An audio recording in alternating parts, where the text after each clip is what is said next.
Hello and welcome to the Shinybees podcast, a podcast for those who like their knitting, comedy and yarn in equally large measures. I'm your host, Jo Milmine, and this is episode 62, an interview with Kate Atherley. I feel a need to laugh again with you, if that's alright. I need a drink, I need a friend. Hello and welcome into another fantastic episode of the Shinybees podcast. Today is Tuesday the 1st of September 2015. Hello. How are you all? I hope you're all well since the last time I spoke to you. It's raining again in Scotland. It will be of no surprise to you whatsoever to hear that, and it is pretty cold. The dehumidifier's gone on, and I think the final thrush of summer happened when I bantered the weather a couple of weeks ago, and from here on in I expect it to be nothing but cold, a little bit dark and an awful lot damp. But still, that means we have plenty of time to be doing some knitting and lots of opportunities to be wearing our knitwear, which is what we all live for, quite frankly. It is September already, can you believe it? Where has the time gone? Where has the summer gone? A lot of you, if you're in England, will be doing somersaults today as your beloved children head back to their place of education, and the madness that is the summer holidays will be dying down. The children went back a couple of weeks ago in Scotland, so it's been business as usual for a while here, I guess. And if that is you, or if you're waving your little wee one off for the first time to big school in their little uniform, wondering where the time went, drying a little tear, and thinking of all the fun activities you can get up to whilst they're at school, I hope it isn't too hard on you. So yeah, what do I have for you all today? Well, as always, I have a little bit of news and I have an interview. It will be the last regular interview for the summer period. I'll still be doing interviews probably every other week, but there will be a return back to our more usual format now we're moving into September. There are going to be some exciting segments starting on the show. There will be lots more Make It Fit content. I had a brilliant planning meeting with Madame Knit British herself last week about what we're going to be talking about, so we're delighted to be bringing all of that to you on a kind of exploration, if you will, of all things knitting to fit. And Kate Atherley has some great tips for you coming up in this interview about how you make stuff that fits. Also, if you watch the Fibre Trek podcast, you'll know there's been a bit of secret Polar Explorer plotting going on between myself and Sarah regarding a bit of knit-along action, a bit of epic knit-along action. And you know how it goes with me. If we're going to do anything, it needs to be an epic. So I was completely on board with this idea. We are still working out the finer points of what the knit-along will be and the bounds thereof. It's going to be quite fluid, but the essential information that you need to know is that it's going to be aimed at tackling something that you consider to be a bit of an epic exploration. Something that you would like to learn, some dangerous and dastardly journey you would like to go on with no particular end in sight and no real plan about what you're going to do, then we're going to provide a forum for that. Sarah's just gone back to school this week, so hopefully I'll catch up with her and be able to flesh out some details. But she is going to be knitting the Frost at Midnight cardigan, which is a pattern from Yokes by Kate Davies, which came out almost a year ago now. I think it was just before Christmas when it came out. I'm not mentioning the C word. You did not hear that C word then. And it's certainly the pattern that caught my eye enough to make me want to buy the book, although there are several other yoked patterns in there. So it's entirely likely that I will embark upon that, being a massive fan of beaded knitting now, after I finish the Shawl of Awesome. So what we will do is get ourselves comfy, get snuggled up under a beautiful wool blanket if you have, and get yourself a rooibos again as usual. We're all about South African tea at the moment. It's lovely, it's warming, and that's exactly what you need in this weather, let's be honest. But if you don't want tea, hot chocolate will do. roll with it. Go for an Irish coffee. Let's go mental. And we will crack on with the show.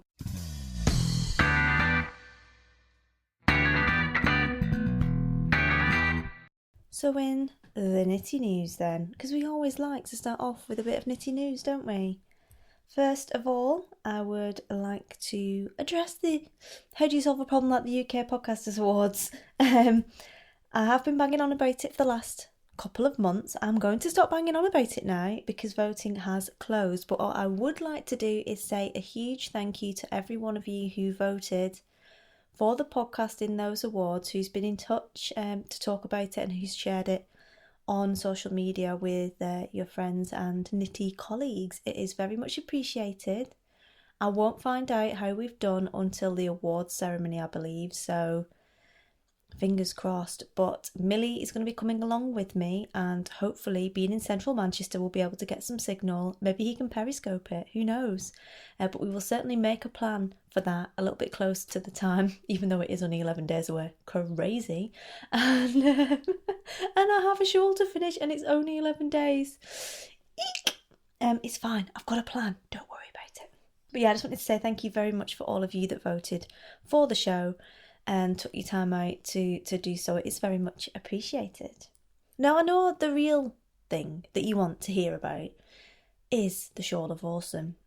I undertook to knit a beautiful beaded shawl as my part of the bargain. If you guys voted for me, I would knit a beautiful beaded shawl of awesomeness to wear to the awards ceremony, with the theory being that, if we don't win, and I hope we do, but if we don't, because it isn't all about winning, it's just about trying, that I would still have at the end of it this beautiful beaded shawl, and I would still know how kind you all were to vote for the show, and that would be awesome. So I started knitting Out of Darkness by Boo Knits, who is quite frankly a magician when it comes to the knit design field, particularly if you want a beaded beautiful lace shawl that looks amazing but does not require a lot of effort to execute, then Boo Knits should be absolutely number one on your list.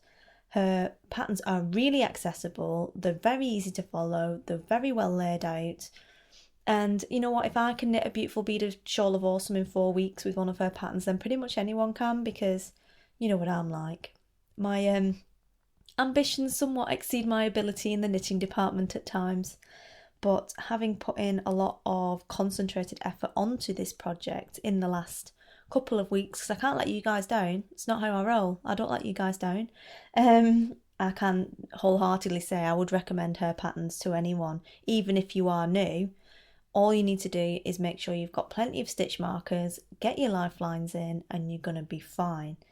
It is progressing very, very nicely indeed. I have about 10 rows left of the 24 row chart D. Things did take a little bit of a slide last week when I had to pack up a lot of parcels for the Golden Skein, which have all been posted now. But I mortared on it over the weekend and got plenty of rows done. They're very long rows now, they're about 300 odd stitches, so it is quite long, but very, very doable, very easy to manage. So I have about 30 rows left and 11 days in which to execute that. So I'm going to have to pull my socks up a little bit and up the row amount, I think, too.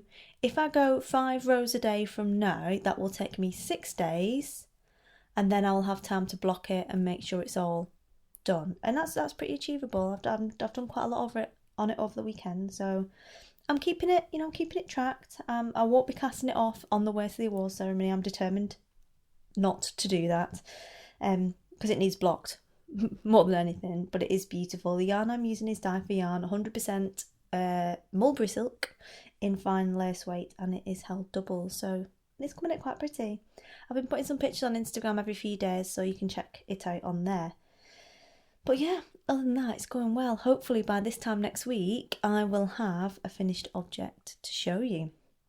But the good and very exciting news regarding that is I've been in touch with lovely Boo Knits, who is going to be part of the Indie Designer Spotlight this weekend at the Great London Yarn Crawl pop-up marketplace. Now, they've been our sponsors for the last sort of 6 weeks, and it is this weekend coming that the event is taking place. all of the tickets for the actual crawl have sold out, but there are still tickets available for the marketplace. And that is where the Indie Designer Spotlight is going to be. So if you fancy a little trip out to London, you know, if you're in the area, clearly if you're in South Africa, you're probably not going to make it in time for the weekend, but you know, I'll invite you anyway. And I am going to be there. I'm going to be floating around the marketplace all day, helping with P-Hop, and I'm going to be bouncing on the door between 2 and 3, so no messing. Don't try and get in without your wristbands. You're actually going down. Take it very seriously, my whole 5'2" self. And come along and say hello. But she has very kindly agreed to be interviewed for the podcast, so it'd be brilliant to finish the shawl and then talk to her about that, because I know a lot of the theme around that particular shawl was to do with mental health stuff, and Out of Darkness being part of a saying to do with mental health. So I think it'd be really interesting to hear about her background, really, because you don't really hear a lot from Brunette. She's not one of these people that you see popping up all over all the social media, but her patterns you can spot a mile off. So I think she's going to be really interesting, so I'm looking forward to that. There is a group thread open in Ravelry, so if you are going to Great London Yarn Crawl, pop over and let me know. I'll say hello to you. In other news, I have news of a charity project that is ongoing, and it's being run by a good friend of mine in South Africa, Sally Cameron, also known as PinkHairGirl. Now, you will have met Pinky before. She has been a guest on the podcast, where she talked about writing a knitting book whilst raising her 3 little pinklets at the same time. She's absolutely lovely. If you don't watch her podcast, you can find her podcasting over at PinkHairGirl. And they've very recently, in the last week or so, released a pattern called the Phoenix hat. What's that got to do with us, Jo? Well, basically her little daughter Rachel has been a listener of my podcast since she was about 8 or 9. She's absolutely lovely. She's a complete inspiration. She's such a community spirited little girl. Last year, I think it was, she had really long hair, like all the way down to the bottom of her back. She cut off all of her hair and gave it to a charity that made wigs for little kiddies who had cancer. And she's also been working for the last year and this year on a project as a youth ambassador for something called the Kaylee campaign. And as part of that, she learns about leadership and citizenship and things, but she also takes part in a community service project. And they were working to support the burns unit at the Red Cross Children's Hospital in Cape Town in South Africa. And they basically got together and started to collect different items that the people in the burns unit needed.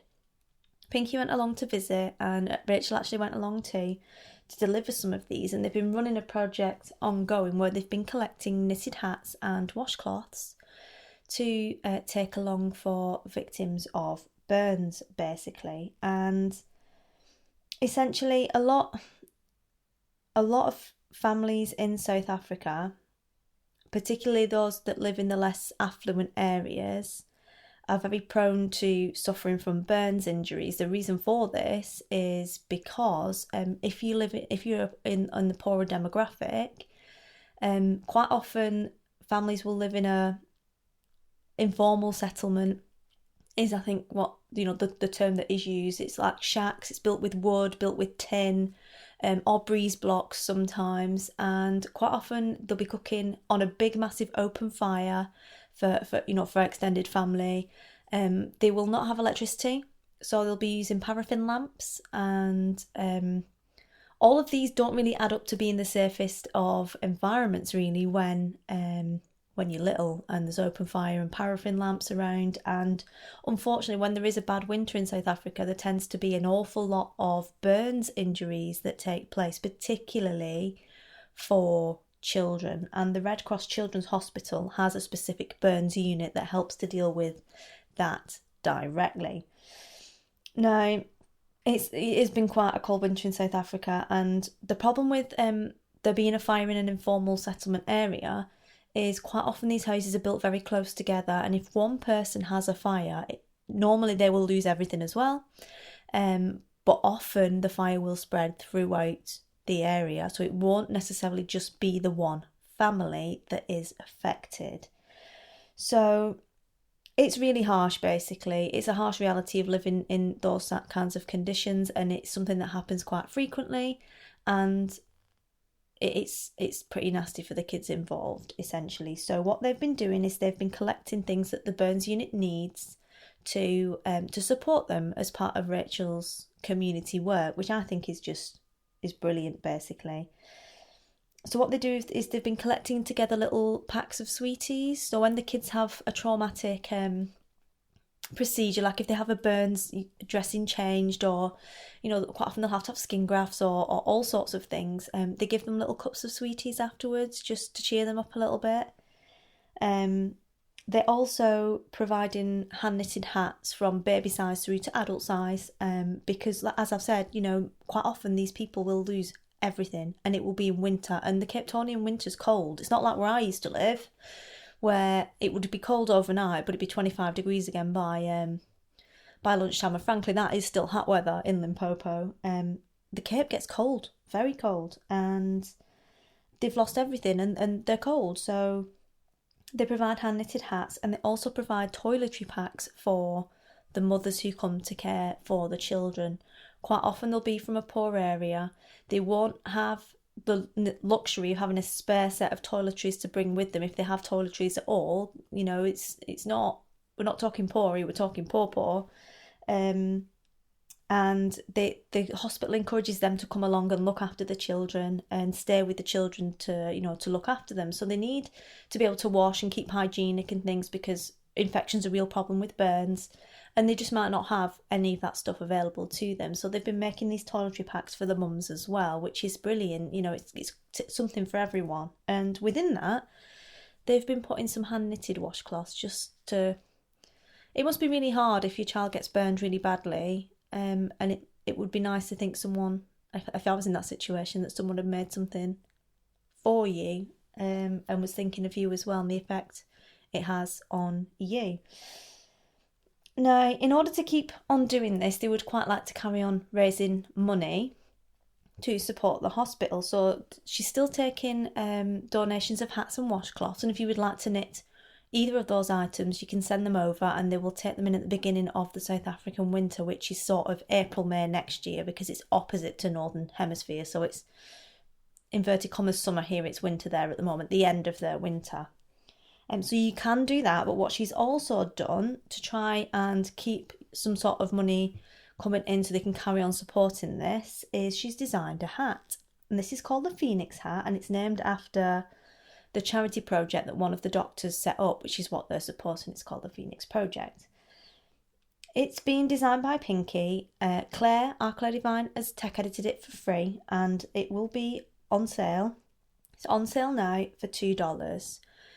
So you get a hat. You don't have to knit that hat and send that hat over to South Africa by any means, although you can if you want to. Any knitted hat will do.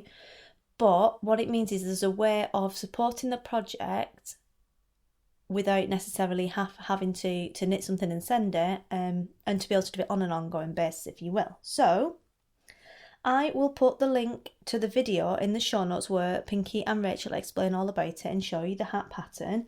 And I am also going to give away 5 copies of the pattern, chosen at random, to members of the Shinybees group, because we're now over 500 members.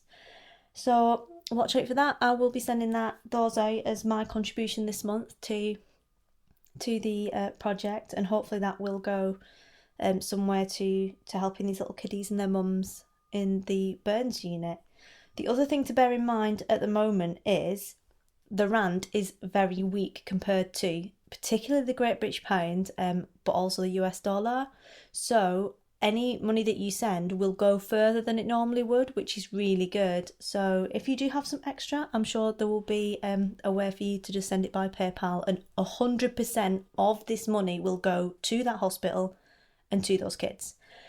I think it's a great idea. I'm putting my money where my mouth is and sending something, and I'll be sending extra as well, because I'm not able to support Santa Shoebox this year, because my local drop-off isn't having a Santa Shoebox this year, so I'm going to support these guys instead. So that'll be on the Ravelry group. Look out for it. You will get 5 of you are going to get a copy of this pattern, and if any of you want to pass it on and send the pattern to someone else that you know, that would be awesome. So that is the Phoenix hat by Pink Hair Girl. So what have we got now? An interview for you with the lovely Kate Atherley.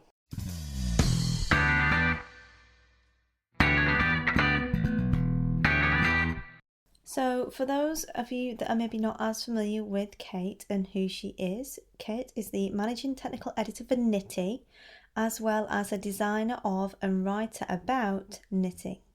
Her latest book, Pattern Writing for Knit Designers, draws on her extensive experience as a technical editor and provides concrete guidelines and examples for everything from what information needs to be included in a knitting pattern, to how to use charts and written instructions, to how to properly and clearly communicate sizing and measurement information. Kate is also a devoted lover of hand knit socks, hooray! And has a new book for Interweave Press debuting this summer called Custom Socks.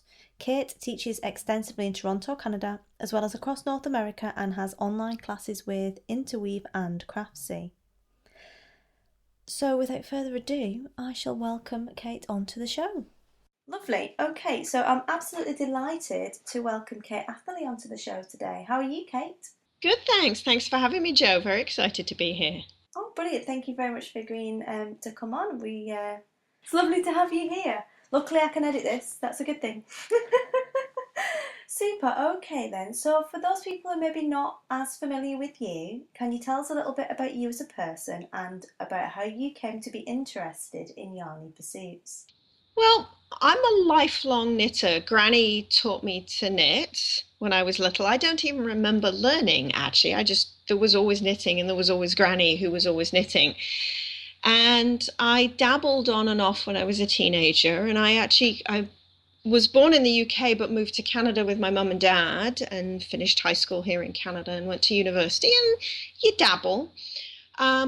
But when I finished university, all of a sudden I had spare time on my hand, and I happened to live around the corner from the biggest yarn shop in Toronto. I was living in downtown Toronto, and there's this yarn shop that's quite famous called Romney Wools, and it's enormous and ridiculous. It's been around for a very long time, and I don't think they restock so much as just pile more yarn on top of the old yarn.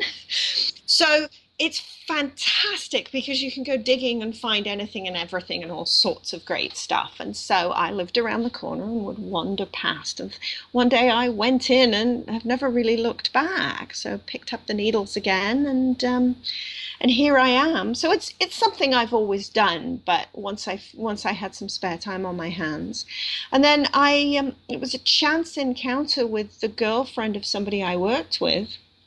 I was working in the software industry at the time. She said she was opening a yarn shop and she was looking for teachers. And I didn't even know I wanted to do this, but I found myself shouting the phrase, "Oh, I want to teach, I want to teach." She had no idea, I had no idea, and I started teaching. This was 10 or 12 years ago, and here I am. Oh, that's brilliant. Yeah, it's good. I was very lucky, actually, in many, many ways, because it was sort of luck of location, luck of friendship, and luck of I'm not sure what. But yeah, it's allowed me to build a career out of this. So about 6 or 7 years ago, I gave up the day job entirely and turned this into my full-time gig. Fantastic. I'm glad you answered that because I was a bit unsure as to how I was going to get the next question in. Yeah. So. Well, what happened for me was that I was teaching in the evenings and I was dabbling in design and I was doing some tech editing and I just really sort of doing lots of bits and pieces you do as a freelancer while still trying to do a day job. And I had one of those moments where I was tired. You know, Monday morning you're supposed to be revitalized. Monday morning you're supposed to be full of energy and ready to go for your job. And I realized that I wasn't revitalized and I wasn't excited about going back to my day job because my yarny work was sort of taking all my energy. Not in a bad way, but I just realized that I wanted to preserve my skills and my talent and my energy and my enthusiasm for the yarny work rather than the day job. Perhaps that might, I don't know if that sounds a bit abstract or ridiculous, but I thought if I'm too tired to do one of my two jobs, I don't want to compromise the knitting. I don't want to compromise the teaching. I realized I was willing to compromise the day job, and I thought, well, that's a sign that something's got to give. And what has to give, or what I wanted to give up, was the day job. So I did. Fantastic. I think a lot of people get to that stage, particularly in this industry, where it is that decision time, right? Yeah, it is. And it's funny, it wasn't something I'd planned. It wasn't something where I had a business plan and I had numbers and I knew that I could support myself, any of that. It was more that I was compromising the quality of my work and I didn't want to do that anymore. Yeah, definitely. So going from your full-time gig into working for yourself full-time, what does a typical day look like for you? Having worked for 15 years in industry, I think I'm sort of fairly disciplined around keeping a work day. So I do set the alarm. I do think people, some people sort of have the illusion that I just wake up whenever, not me maybe, but, we wake up whenever we want and we just sort of sit around in our pajamas. But no, I set the alarm, I get up, I have a shower. We typically walk the dog. We've got a dog. My husband also works at home. His schedule's a little bit more flexible than mine. And so I'm at the computer from probably about 8 o'clock in the morning until probably about 5 o'clock, give or take a dog walk.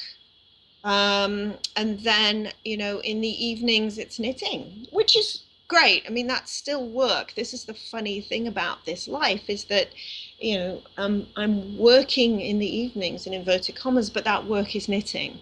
And so I do that whether we're watching television or whether we're out with friends. We've got friends coming around tonight, and I will knit. And that's okay, So a lot of my work is computer-based rather than knitting needle-based. I spend more time at the computer because of the writing and because of the editing. And I do a lot of my designing at the computer first. For me, I work the numbers out and I do the charts and I plan everything out before I pick the needles up. And so, yeah, Microsoft Excel is probably my most used application. Oh, the glamour of Excel. What's it like, taking you on a little tangent here, what's it like working at home with your husband? Most of the time it works. There are days, I said that what I need to do is I need a red hat that I can put on that means don't interrupt me. Yes. He's a writer too, so there are times when he's really, really, really focused, and there are times when I'm really, really focused, but then there are moments where he's surfing the internet looking for inspiration and he keeps saying, have you seen this puppy video? Have you seen this picture? Or he's reading something and it's funny, and that's when I need to put my virtual red hat on. Don't interrupt me. We drink far too much coffee.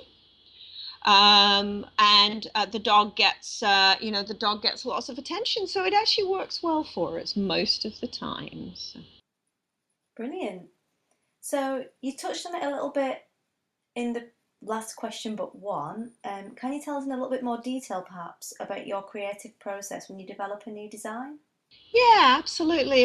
For me, I tend to work mostly in socks, and so it reduces the number of decisions because I know that the next design is going to be a sock. And one of the biggest inspirations for me is stitch dictionaries and stitch libraries. I just love leafing through them, just looking for ideas. And it may not be that I'm looking for a specific stitch pattern, but I'm looking for a specific fabric effect, or looking for just something that will kick off a thinking process. I just bought this weekend the book Sequence Knitting. Have you seen this? It's unbelievable. It's an amazing book. It's a beautifully self-published hardcover book. The photographs are incredible, and it's just all about creating stitch patterns and playing with fabrics and reversible fabrics and different types of pattern stitches, and what you do with repeats, what do you do, playing with ribbing on uneven numbers of stitches and all of these sorts of things. And it's fantastic inspiration because it just makes me look at fabrics and think about fabrics. And there's already some sticky notes on some pages where I'm thinking, oh, I like that might make a nice detail on the heel of a sock. And so that becomes the kicking off process. So, you know, I get out my charting software and I use Stitch Mastery, and I absolutely adore it. So I open up Stitch Mastery and I put some charts together, and I, you know, work on some numbers, and then I swatch. And so, you know, there are times when I'm working through a design where there's 5 or 6 dictionaries open on the table. There's 5 or 6 different swatches. I've got spreadsheets printed out. You know, it looks quite mathematical, I think. I mean, that is my approach. And, you know, it's very much a case of where the fabric takes me to. The hardest part for me is when I've been given a very, very specific requirement, when somebody says, well, it's got to be lacy and it's got to be feminine and it's got to be like this, because it just all of a sudden constrains me a bit too much. And, you know, invariably if somebody tells me they want a lacy sock, I end up designing a cabled sock first. And then the lace, you know, then I come back to the lacy sock. But yeah, I mean, it's a wonderful and challenging and ever-changing process, and I adore it. But yeah, honestly, Stitch dictionaries, I must have about 30. And every time I see one that I don't have, I buy it. And so I'm flipping through the sequence knitting book now, and it's absolutely amazing. I adore it. I look forward to some really good things coming out of it. Fantastic. Do you find that your background in software development has sort of channeled the way that you approach knitting design? Oh, absolutely. Yeah, absolutely. I know a lot of people who are more about casting on and just playing with the yarn and the needles and seeing what happens. But, you know, my degree is in mathematics. That's the way I think, you know? And so those are all very much a continuum in terms of my brain and the way I work and what I do things. And my facility with software helps me enormously. You know, occasionally I'll encounter a designer who does all the calculations on paper, and it's just about, it's an experience thing. You know, I can make Excel do handstands, so I do, and it becomes very helpful, particularly because I'm actually not that good at arithmetic. Most people who study mathematics are terrible at arithmetic. This is a secret. And because we're too busy worrying about X and Y, and we're terrible with 1, 2, and 3, you know. So that's absolutely just, I think it's all about the way I think. It's not necessarily that software influence what I do. It's just it fits in with how, if that makes sense. Yeah, it does. I think it's good to hear from different designers who approach the process in really different ways as well. Absolutely, yeah. And I think ultimately the point there is do it in a way that makes sense for the way you think. I mean, I work with a number of different designers, and I love seeing their approach.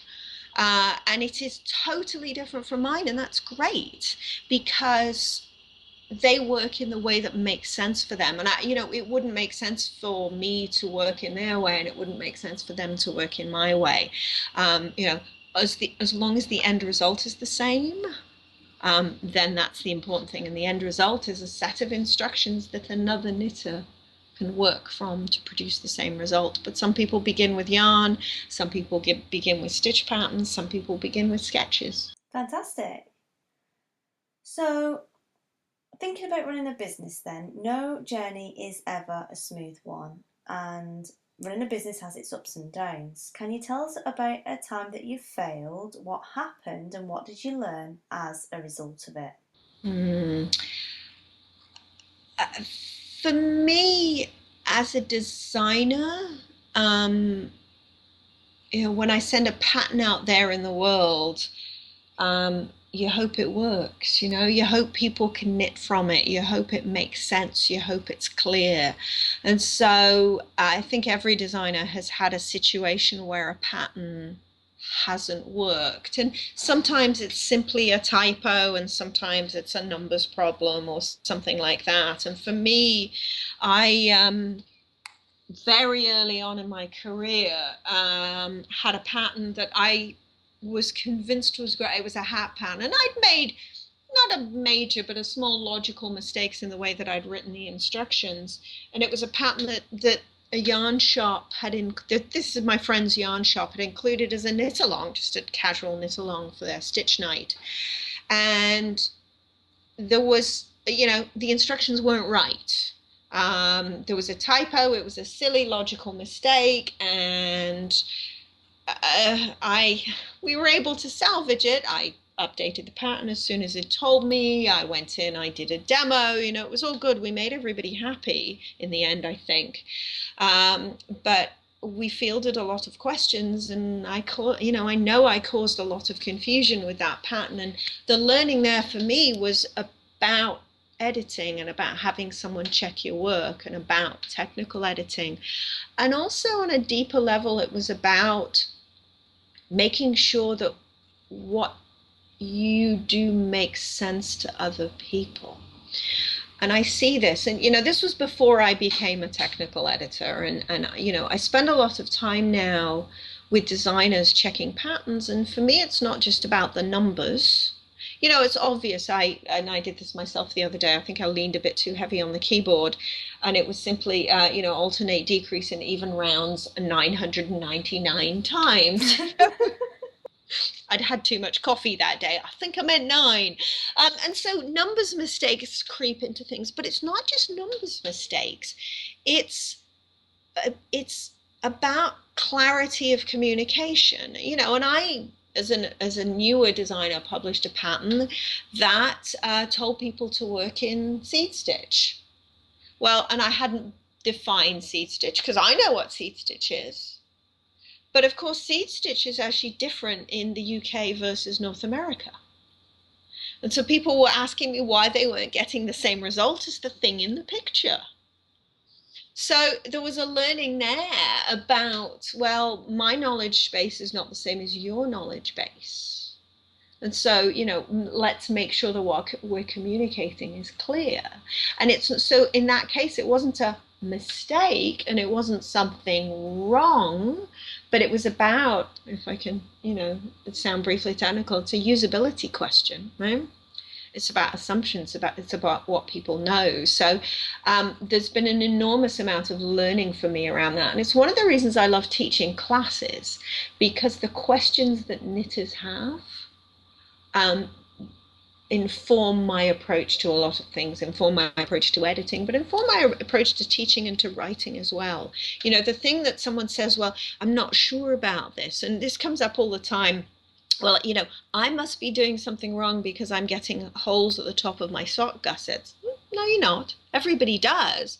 It's just about making sure that people understand how to fix it. Mitten thumbs. Oh, I gave up. Someone said to me this week, I gave up knitting mittens because I was getting holes at the base of the thumb. Well, no, everybody gets holes at the base of the thumb, and we'll just teach you how to fix it and explain how to fix it.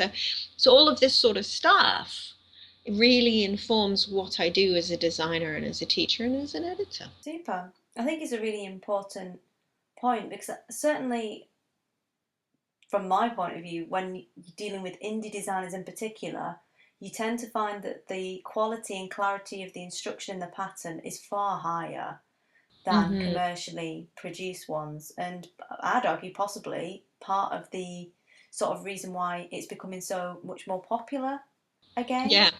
Because you're not guessing half of the instructions That's that you right. would be with an old-fashioned one. It's true. Well, and the internet's enabled that too, because the reason old-fashioned patterns were so terse was that paper and printing and shipping was expensive. And also you could assume a higher base of knowledge as well, I think, too.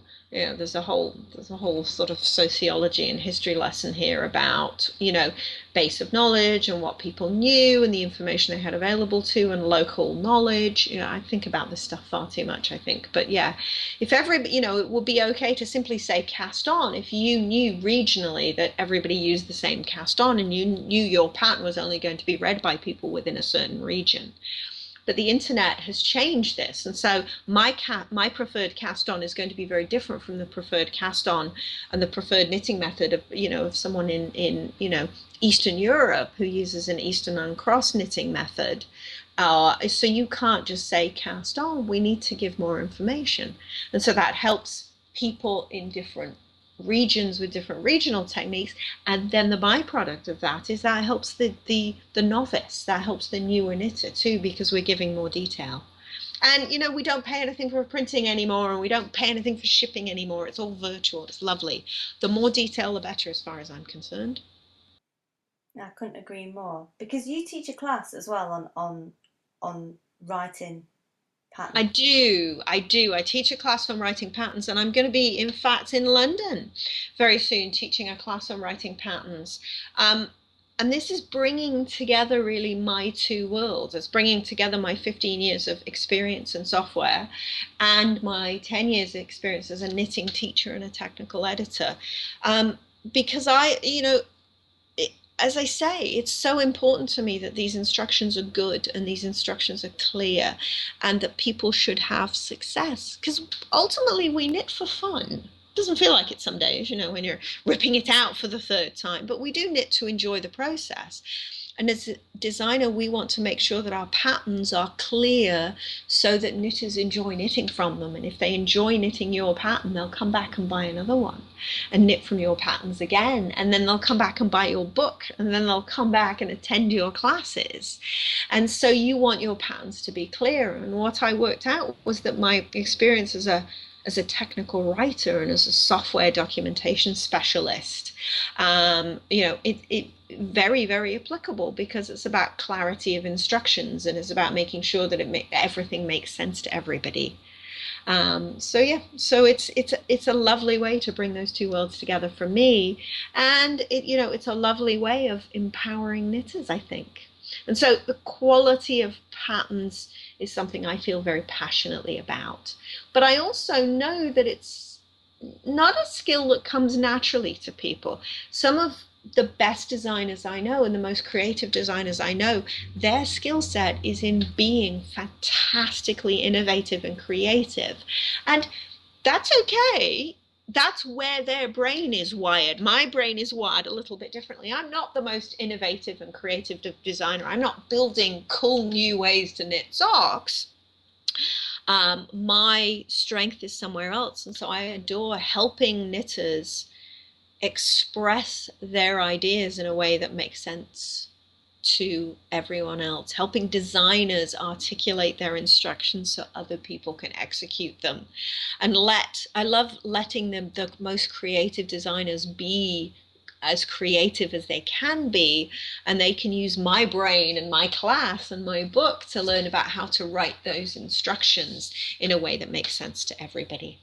And so, something I feel very passionately about and something I feel very passionate about helping people learn to do. Fantastic.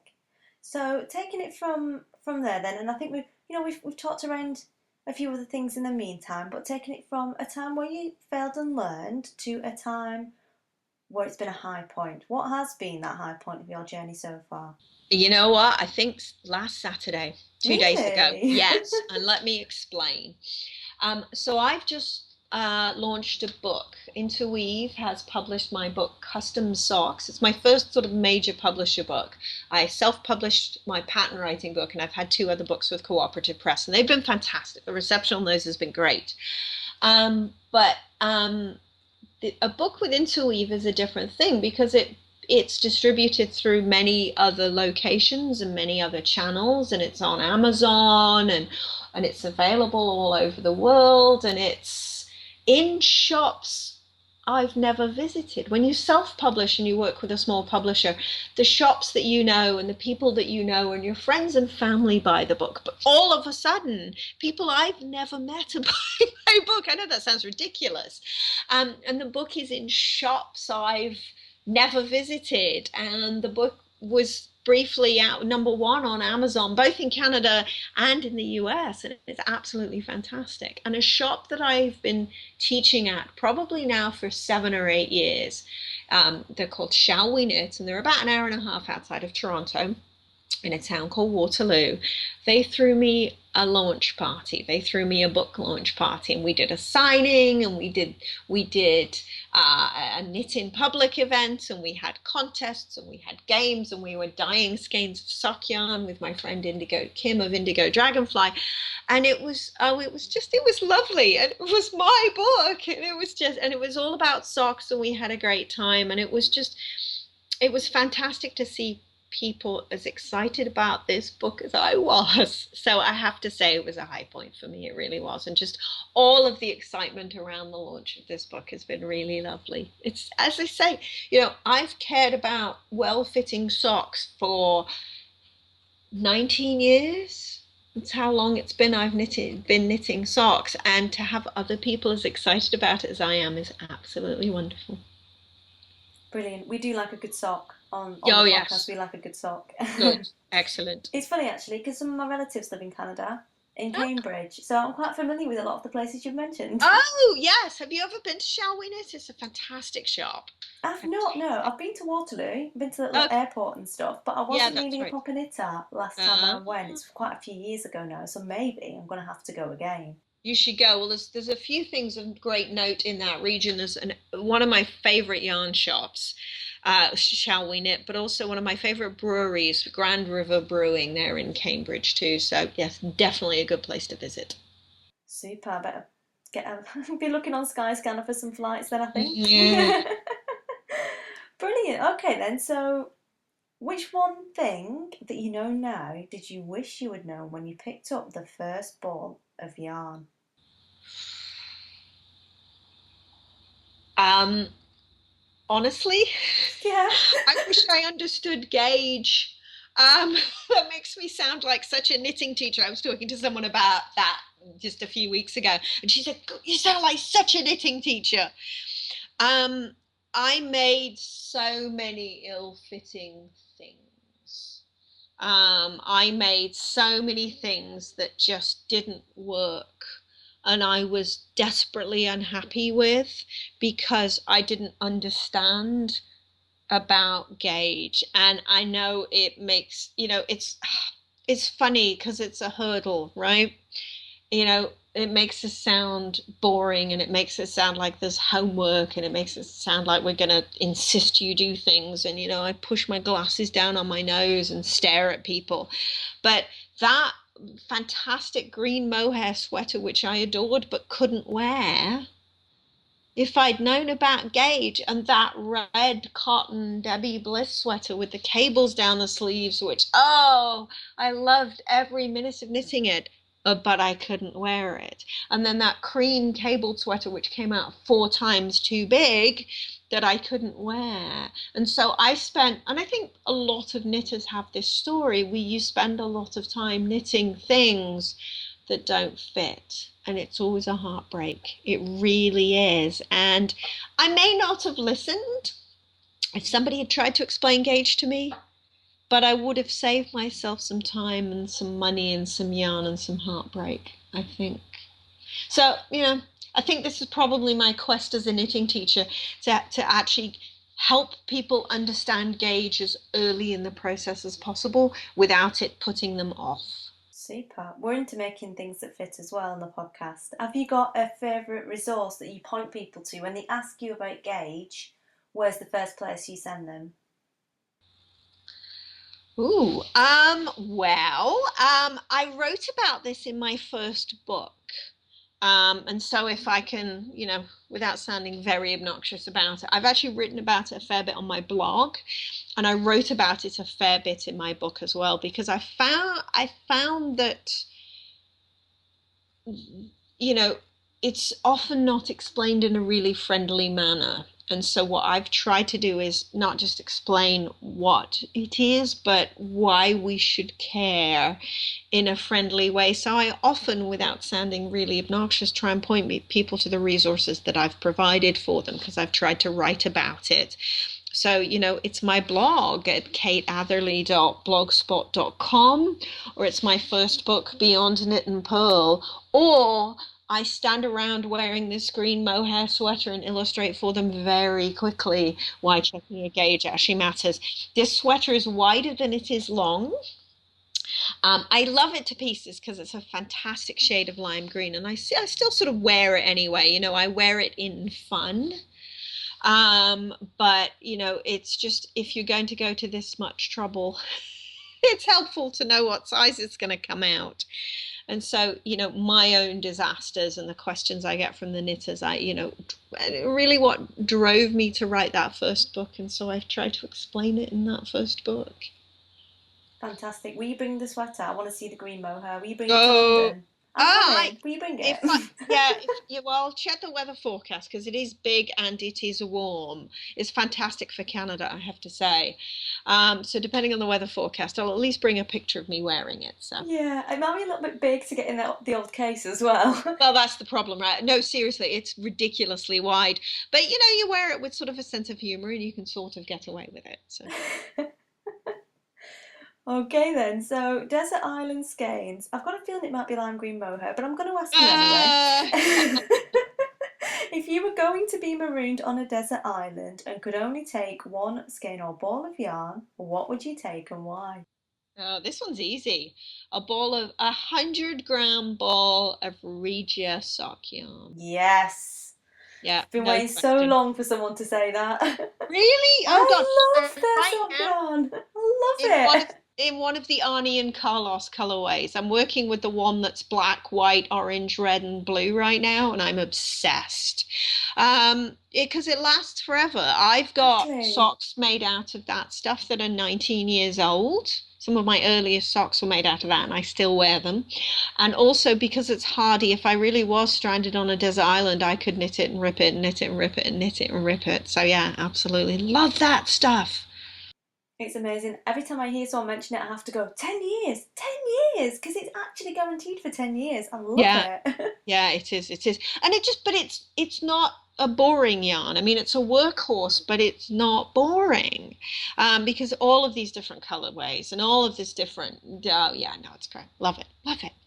Yeah, and quite affordable as well. If you want Yeah, to try something that's proper wool and not sort of your kind of acrylic end of the scale, it yeah. is really achievable. So Yeah. And I discovered it by accident. It was, back to this shop that I talked about, Romney Wools. They have a wall of these engineered sock yarns, these German sock yarns. So there's Regia and there's the Schuller and Stahl, the Fortissima and the Lang and the Opal and the Online and all of those. And I love all of those. But I think Regia will remain my first love. I can't argue with that. It's great stuff. Love it. Good. So taking it from awesome German sock yarn to business and yarncraft, what's your favourite or your go-to resource for yarncraft or business that you couldn't do without? Well, I think, if I'm thinking about the thing that helps make me successful and the thing that helps me do what I do, I would have to say it's got to be my stitch dictionaries. Because they are so much a source of inspiration for me, that yeah, I would hate to give those up. I really couldn't give those up. I could divest myself of all of my other books and all of my other resources, but if I didn't have at the very least the 4 Barbara Walker books, I think I would not be able to work.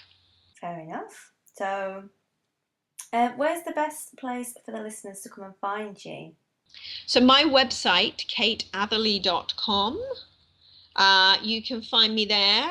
There's links off to my blog, to my Twitter, you can find me on Ravelry. You can find me. I've just joined Instagram recently. You can send me an email that way as well. So everything's at kateatherley.com. Nice and simple. And yes, but yeah, you can find. I'm all over the place, as I say, Ravelry and Instagram and Twitter. And I'll warn you about Twitter. I do talk a lot about knitting, but I also talk a lot about coffee. And I talk about our terrible rescue dog. So yes, he's definitely a personality in my knitting career, if only because he's always trying to steal my yarn. But yeah, I'm around, and I've actually just started a Ravelry group for my sock book. And we're going to be kicking off a knit along for one of the pairs of socks. And I'm looking forward to as well Ravelry being able to use the group as well for discussions on other topics, pattern writing. Because as I say, I mean, it's all been about socks for me the last few days because of the new book. But I am a technical editor, and I am, looking to establish myself as a sort of a resource for the pattern writing as well. And so I'm looking forward to those sorts of discussions on the Ravelry group as well. Perfect. So do you have any parting words of advice for those who would like to get into the industry? Yeah, I would say there's 2 things that were important lessons to me. The first is work out what makes you stand out. Work out what makes you special. Work out what your particular value is. For me, I understand that I'm not the most innovative designer, and I don't, I don't feel that that's a negative. I'm not inventing new ways to knit socks. There are people who are doing fantastic stuff. I mean, I look at what Kat Bordy's doing with new heel constructions and new directions to knit socks. It's amazing. So that's not who I am. Who I am is someone who designs interesting socks that fit well and that are fun to knit. And that's good. And I like that. And I like knowing that that's who I am, because what that allows me to do is communicate who I am and understand where I can expect people to be interested in my work. And I know that, a lot of people who are interested in my work are interested in my work because I help them learn how to knit socks, and I help them learn how to knit textured and patterned socks and understand how socks work so that they can move on to things like the work of Kat Bordy. So I'm not competing with Kat, absolutely not. I am helping people build their skills so they can get to her stuff, because they should be as excited about her work as I am, So, and I mentioned Kat just as sort of one example. I absolutely love what she's doing. But understand who you are and then learn about marketing. I hate to say it, but once you know who you are and what makes you unique, you've got to be able to communicate that. I did an online pattern writing class earlier this year, and it was a sort of a discussion forum. And one of the questions someone asked, well, I've written this great pattern and I've designed this great thing, and nobody's buying it. And one of the other students says, well, but how have you told people about it? And she said, well, I put it up on Ravelry. And it was fascinating to watch this discussion. I put it up on Ravelry. Yeah, but how have you told people about it, was the question. Because there are so many things out there. There are so many hat patterns and so many sock patterns and so many designers and so many sweater patterns and so many scarf patterns out there. What you need to do is you need to communicate what you're doing and why it's special and how it's special, because we're all doing something different, and we've each got something special about our work. And so you've got to market it. It's not enough to just put something on the shelf. You've got to tell people about it. And so what we do, and anybody in an arts pursuit knows this, you've got to learn about how to communicate what you're doing and who you are. So we spend a lot of time marketing. And as a designer, some of that time is, on Ravelry, and you have to think about buying ads, and you have to think about your image. And it's also marketing in terms of things like putting design proposals together for magazines. And so as a designer, you spend a lot of time not designing. My friend Kim, who is a yarn dyer,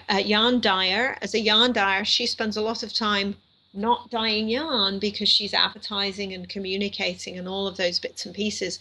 But that's massively important. So yeah, you can build a better mousetrap, but you've got to be able to tell people where to find it and why it's better. I couldn't agree more, actually, particularly on the marketing side. And people see marketing as being this greasy, horrible thing, like you're some greasy guy in a trench coat, sort of opening your trench coat and showing people your beautifully knit socks. Yeah. And it's not about that. It's about getting the right message to the right people in the way they want to hear it. That's what marketing is. It's not greasy. No, it's not. It's really not. It's about, hello, here I am. Look at this thing that I've done, and I think you might be interested in it. And, for me, I understand that, some people don't want to knit socks, and that's okay. We can still be friends. We may have to take a couple of days break, but it's fine. We can still be friends even if you don't like knitting socks. But it's about telling people that I have sock patterns. So if you do like socks, then have a look.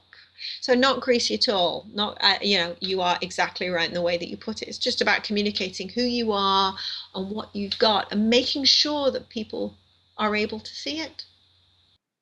Definitely. And it does feed back into the point you made earlier about knowing who you are and what makes you special, because if you don't know that, you have no idea who your ideal customer is, and Exactly. therefore you've got no chance of giving the right person the right message. Exactly.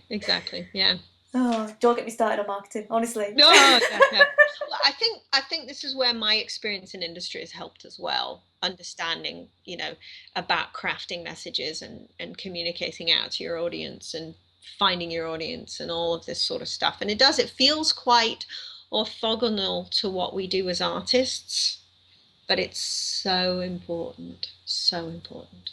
So it's time to get excited. What's next for you? What can we look forward to from your business?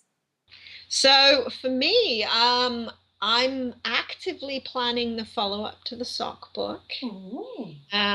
So I'm looking at a different extremity from feet to hands. So I'm looking at mittens and gloves. I don't think I'm giving away too much there. That's something I'm actively working on.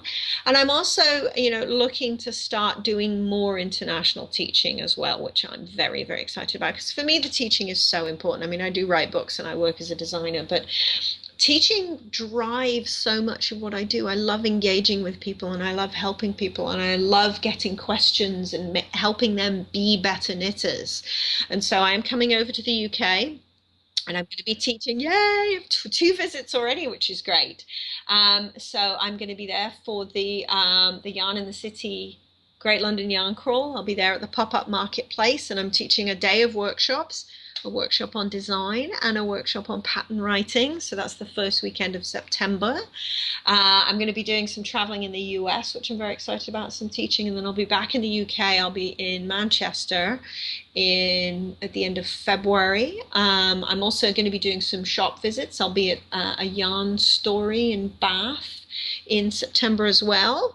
And I'm going to be doing we're planning some shop visits in February too. So looking forward to meeting some knitters in the UK and learning a bit about what you want to knit there and learning a bit about the sorts of knitting and the sorts of yarn and things that go on in the UK, because I travel back relatively often, but I've not really traveled back in any great professional capacity. So this is really exciting for me. I'm looking forward to getting my hands on some of this fantastic new British yarn that's coming out, and just meeting some people who are working in the business there. Fantastic.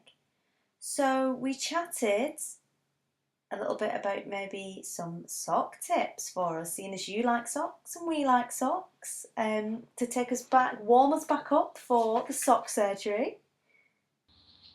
All right, so my top tips for sock knitting. And number one, you might have guessed here, is check your gauge. I know, I'm very boring. I'm a knitting teacher. Check your gauge.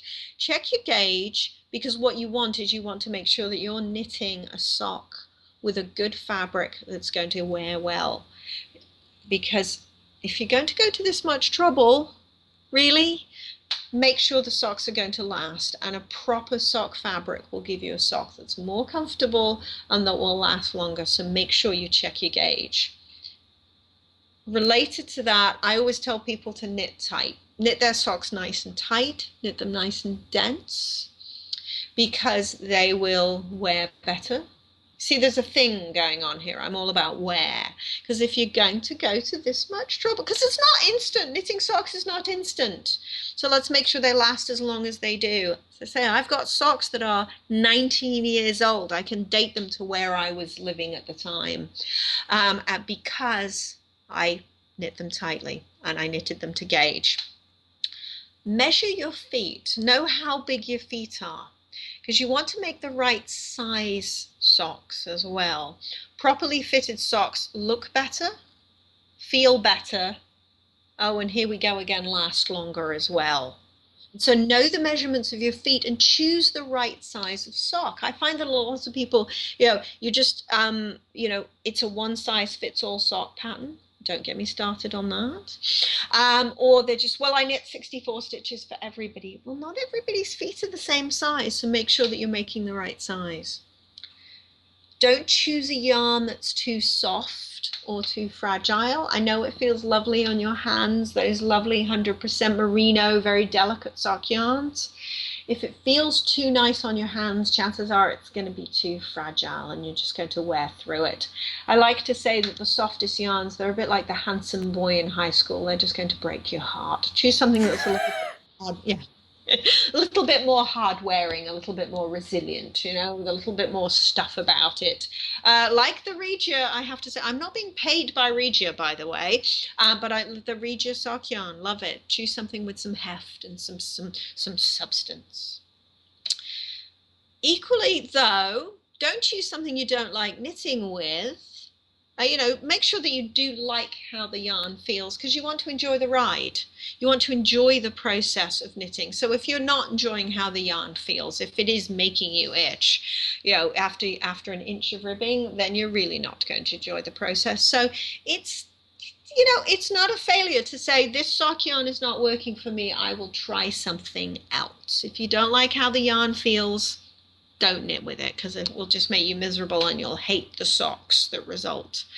Equally, if you don't like doing knit one, purl one ribbing, that's okay. You don't have to change it up. I don't know about you, but knit one, purl one ribbing, I find very boring. Mm-hmm. If you're not confident about how people will take care of the socks, get a hardy wool and nylon blend, knit tight, and make sure it's a color that's not going to run in the washing machine, because people are going to throw their socks in the washing machine. I will choose something that's perhaps not a really light color. When I'm knitting socks for, my brothers, they're not going to necessarily pay attention to how to wash them. So they never get light colored socks, and it's always a hardy wool and nylon blend that I know is machine washable. If you suffer from second sock syndrome, you can learn to knit 2 socks at the same time, or do what I do and mix it up. So I usually have 3 or 4 pairs of socks on the go. I've got, the first sock of a stripy pair going, and then I've got the first sock of a red pair going, and then I've got the second sock of a cable pair going, and I've got the first sock of a lace pair going. So, I may not be interested in knitting 2 lace socks consecutively, but if I knit a lace sock and then a cabled sock and then a stripy sock, the lace sock is fun again. So, don't be too hard on yourself. Have more than 1 set of socks on the go. Means you need more than 1 set of needles on the go, but sock needles aren't too expensive. Also, on that point on needles, make them the way you want. If you don't like working with double points, that's okay. Use magic loop. If you don't like working with magic loop, that's okay. Use double points, or experiment with 2 circulars, or even those teeny tiny circulars. Have you seen these 8 or 9 inch circulars, the 20 centimeter long ones? For some people, they work fantastically well. So if you're struggling with double points, try a different needle configuration. I do always encourage people to experiment with top down or toe up sock knitting. Find the process you prefer and use that one. You don't have to go the way, just because everybody else likes knitting toe up. If you don't like knitting toe up, that's okay. Stick with top down if that works for you. And I would say, last but not least, knit for people who have small feet. It goes faster. I have a very good friend whose husband has giant feet. He's very tall. Their entire family is very tall. And her husband's got this massively large feet. And she must love him an awful lot, because the amount of time it takes to knit a pair of socks for him is ridiculous. 90 stitches, I believe. Wow. Yeah, as opposed to my usual 56 stitches. So if you're just beginning, or if you're in a rush, knit for people who have small feet. Super. I do have a rather random question for you from one Okay. of the listeners. Yep. They want to know, which is better, English cake or Canadian cake? Oh, English cake, no question. Have you got a favourite cake? He likes cake. Well, you see, I'm a fruitcake lover. I adore fruitcake, and it is something that they do not understand in North America. I make a Christmas cake every year, and there are very few people who enjoy it. Now, what I've discovered, that the secret to making North Americans eat fruitcake, though, is more booze than you could possibly imagine. So I just keep soaking in booze. It's very soggy. It's practically a West Indian style fruitcake at that point. I also love gingerbread as well. And again, it's with the treacle. It's darker than you can get here. So yes, definitely English cake. I look forward to sampling some when I arrive. I was going to say, you've got to get your hands on some when you get over here. I will possibly. So, if any listeners are, interested in offering up cake in exchange for perhaps, sock knitting mentoring or technical editing, I'm sure we could negotiate something. I'm open to negotiation. You might regret that, Kate. My listeners, they take it very seriously. Good. Well, and if they take the cake very seriously, I'm okay. Yeah. You better book a spare seat on the way back home. Yeah, fair enough. Superb. Well, thank you so much for agreeing to come on to the show and being such a good laugh and giving so many brilliant tips. Excellent. Well, thank you, Jonah. Very much enjoyed chatting with you, and I look forward to meeting you and some of your listeners when I'm over in September. Super. Thank you. Thanks.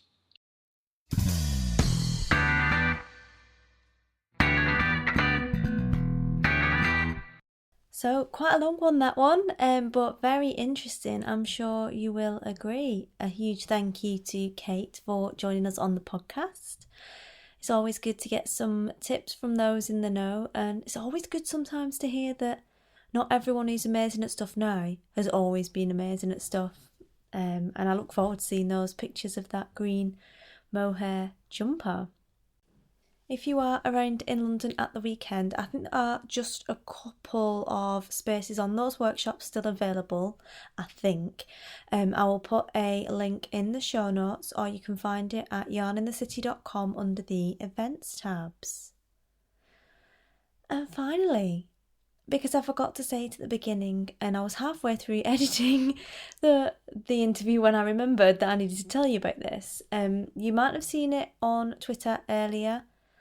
Or not earlier in this week, it was last week now, where I shared an article. I've done an interview with a good friend of mine, Angus, who I used to work with a little while ago, and she's just started a blog. It's called venturingforavocation.com, and it's going to be her exploration of transitioning to civilian life from being in the military, basically, and she intends to interview lots of different people who have gone from a kind of normal, if you will, career or traditional career and gone off in a completely different direction, and what sort of things can be learnt from other people's journeys, if you will. So if you are wondering exactly what it is I do in my quest for world domination, I will put a link to that in the show notes. Go over and check it out. Like I said, she's got quite a few different people lined up. I was the first one. So I was very pleased that she asked me, and obviously I wish her very well in her new blogging venture and trying that out for sort of the first time, really. So I'm sure it's going to be very successful. And if you want to know anything more about me, there's no Desert Island Skeins in there. I'll put that out there now. Maybe someone can come and ask me my own questions for episode 100. There is no Desert Island Skeins, but there are a few kind of things to be learned in there, including an infamous quote of, "Hope isn't a method of getting things done," which I did definitely say and wholeheartedly stand behind. So yeah, that's venturingforavocation.com, but I'll put the link to the article direct in the show notes in case you are listening to this much further down the line and you can't find it then. But that's her general website, so go give it a look. Well, I am definitely sure that is all we have time for today. So I would like to take this opportunity to say thank you to all of you for listening, and again thank you to all of you that voted for the Shinybees podcast in the UK Podcasters Awards.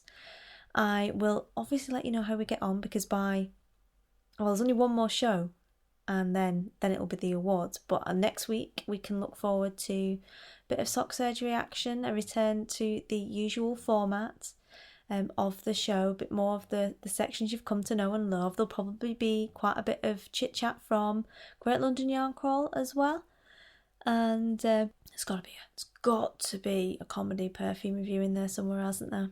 So In the meantime, I hope you'll all have a wonderful week. Happy crafting, and I'll speak to you all again soon. Bye!